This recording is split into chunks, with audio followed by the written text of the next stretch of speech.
पहा मुलांनो, आज आता आपण दिनदर्शिका पाहणार आहोत. तिसरीच्या वर्गामध्ये पण आपण दिनदर्शिका पाहिली होती, त्यानंतर चौथीच्या वर्गामध्ये पण आपण दिनदर्शिका पाहिलेली आहे आणि आता तुम्हाला NPS ला देखील दिनदर्शिका आहे. मला सांगा, आता आपल्या या ठिकाणी पहा एक शैक्षणिक साधन आहे आणि याच्यामध्ये दिनदर्शिकेमध्ये ज्याप्रमाणे आपल्याला पेज दिसतं या ठिकाणी तसं या ठिकाणी आहे. याच्यामध्ये वार दिलेले आहेत पहा, त्यानंतर महिना आणि वर्ष. याच्यामध्ये आपल्याला जे ठराविक दिवस असतात किंवा कोणती घटना लिहायची असेल किंवा एखादा दिवस असतो की त्याबद्दल आपल्याला लिहायचं असतं तर या ठिकाणी ते दिलेलं आहे. तर पहा, आता आपण जो आठवडा म्हणतो त्याच्यामध्ये एकूण कोणकोणते वार असतात, कोण सांगेल? मराठीत सांगितलं तरी चालेल. हा, सोमवार, मंगळवार, बुधवार, गुरुवार, शुक्रवार, शनिवार. आणि सुट्टीचा दिवस रविवार. म्हणजे सोमवार, मंगळवार, बुधवार, गुरुवार, शुक्रवार, शनिवार हे काय आहेत? आपण वीकडे आहे, म्हणजे त्या दिवशी आपण काम करतो. आणि रविवारचा आपला हा सुट्टीचा दिवस. म्हणजे असे एकूण किती दिवस झाले रे? 6. हे कोण ओरडलं? असे हा आठवडा म्हणजे आपला 7 दिवसांचा या ठिकाणी साप्ताहिक असं म्हणतो, बरोबर? साप्ताहिक. तर या ठिकाणी आपण पाहतो की एकूण या ठिकाणी किती कॉलम असतील? मला कोण सांगतं? हे किती कॉलम असतील? कोण सांगतं? नाही लक्षात येते? हा, सांग बा. 31 किंवा 30, बरोबर? 31 किंवा 30 असतात. का 31 किंवा 30? तर आपण या ठिकाणी पहा 1 तारखेपासून आता कोणता महिना चालू आहे? सप्टेंबर. आणि मराठी महिना श्रावण आणि भाद्रपद, बरोबर? श्रावण संपला आणि आता भाद्रपद काय होणार आहे? लागणार. तर या ठिकाणी पहा 1 तारीख पासून जे आहेत या ठिकाणी तर कुठपर्यंत 30 तारखेपर्यंत या ठिकाणी काय आहे? आपला दिवस दिलेले आहेत आणि त्या आकड्यानुसार या ठिकाणी काय केलेले असतात? ते कॉलम आहेत. मग कॉलम जास्त होतात का रे, का कमी होतात? नाही, 30च त्या ठिकाणी राहतात किंवा 31, बरोबर?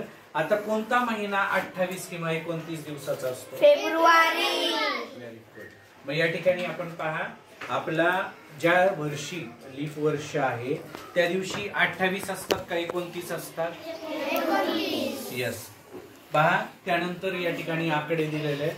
आता इथं पहा की रविवारी कोणती तारीख आलेली आहे? 1 तारीख. आणि बरोबर त्याच्या 7 दिवसानंतर 8 तारखेला परत कोणता आला? रविवार आला. म्हणजे या ठिकाणी सोमवारी 2 तारीख आली, बरोबर? तर अशा पद्धतीने या ठिकाणी आपल्याला काय दिलेले आहेत? नंबर पट्ट्या दिलेल्या आहेत, 2 रंगांमध्ये दिलेल्या आहेत या पट्ट्या.